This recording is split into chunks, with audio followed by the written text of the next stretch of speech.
నరకం అంటే ఎట్లుంటుందో మీకు ఎరికే నానోళ్ళ మన హైదరాబాద్ జనాలకు మాత్రం బగ్గెరికే కొన్ని వద్దుల సంది నరకలోకంలా అట్లట్లా రౌండ్ ఎత్తారు కూడా వాళ్ళు హైదరాబాద్ జనాలు నరకంలో తిరుగుతుర్రా అని కన్ఫ్యూజ్ అయ్యారు. కన్ఫ్యూజ్ కాకుర్రి, అసలు నరకం అంటే ఎట్లుంటుందో మీరు కూడా చూడుర్రి. ఆగో వాళ్ళు తనలాడుతూనే ఉన్నారు, మనం ధైర్యం చెప్దాం. షెలో నరకలోకం, సారీ షెలో హైదరాబాద్ పట్నం.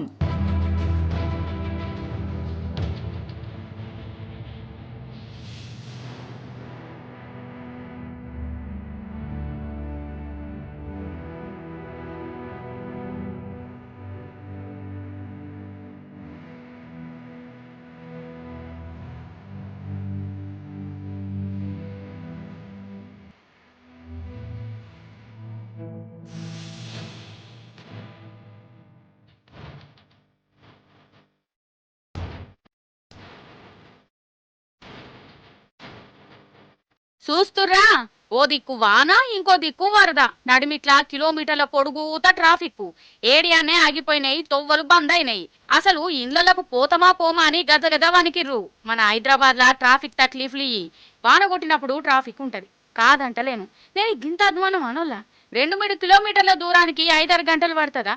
ఈ ఏరియా ఆ ఏరియా నేం లేదు, పట్నం అంతా ఎక్కడికక్కడనే ఆగిపోయింది. వాన కొట్టినప్పుడల్లా కార్లు బండ్లు ముంగడికి కదులుతోట్టు. వానకాలంలో వాన పడుతుంది. ఇటువంటి వానలు మన పట్నం బొచ్చడి మట్ల చూసింది, కానీ గీతీర్లు ఆగిపోవడం మాత్రం చూసింది లేదు. పట్నం జనం గింతగానం మాత్రం ఎన్నడు గోస వడనే వడలే. మరి ఎన్నడు లేంది ఈ 2 ఏళ్ల సంది గిట్లెందుకు అవుతుంది? గింతగానం ఎందుకు మారింది? ఈడ తప్పేవల్ది? బాగా చెప్తా మన సర్కారదే. ఇట్లనే అంటుర్రు జనాలు.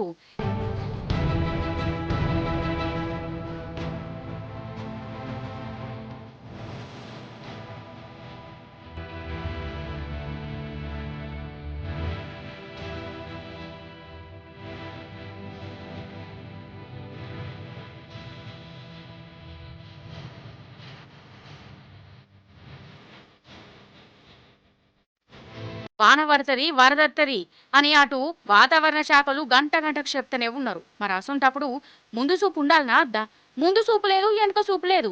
అసలు పట్నం జనం దిక్కు చూసుడే లేదు. ఎవరు సవాలు చేస్తారు, వరద తగ్గినాక లే ఇంటికి పోతారు అన్నట్టు చేసిర్రు. అసలు హైదరాబాద్ ను పట్టించుకునేటోడే లేడు. ఈడ హుషారుతనం చూడు. జూబ్లీ హిల్స్ ఎలక్షన్లలో గెలిచేటందుకు మాత్రం మన రేవంత్ సారు 3 మంత్రులను పెట్టిండు. ఓట్లల్లా గెలిపించే జిమ్మదారి పెట్టిండు. కానీ ఓ దిక్కు వరదలతో గోసపడుతున్న జనాలను మాత్రం తేకింది లేదు. అంటే సారుకు ఓట్లు ముఖ్యం గాని జనం పానాలు అవసరం లేదన్నట్టే కదా. వాన పడితే చాలు, ఇటు ట్రాఫిక్ పోలీసులు కనబడరు, మున్సిపాలిటీలు పత్తకుండరు. హైదరాబాద్ ను ముంచకుండా చూసే జిమ్మదారి మారే అని చెప్పిన హైదరాబాద్ అయితే మచ్చుకు కనబడుతోట్టు. అయినా వాళ్ళు ఎందుకుంటారు? రాజెట్లుంటే బంట్లు గట్లనే ఉంటారాయే. ముంగట పడి పనులు చేయించాలే, కానీ ఆ పనులు చెప్పే తీరుబాటు కూడా లేకుండా అయిపోయే మన రేవంత్ అన్నకు. ఈడ ముఖ్యమంత్రి పదవి కాదు, మున్సిపాలిటీ మంత్రి కూడా మన రేవంత్ సారే. ఇక సారు వారి పనితనం ఎట్లున్నదో ఈ నీళ్లు కొట్టుకోబోతున్న బండ్లు, మునిగిపోయిన ఇండ్లు, ఎక్కడికక్కడ ఆగిపోయిన ట్రాఫిక్ చెప్తుంది. భూలోకంలోనే నరక రూకాన్ని కండ్లకు కట్టినట్టు చూయిస్తుర్రని గరం అయితుళ్ళు పట్నం పబ్లిక్.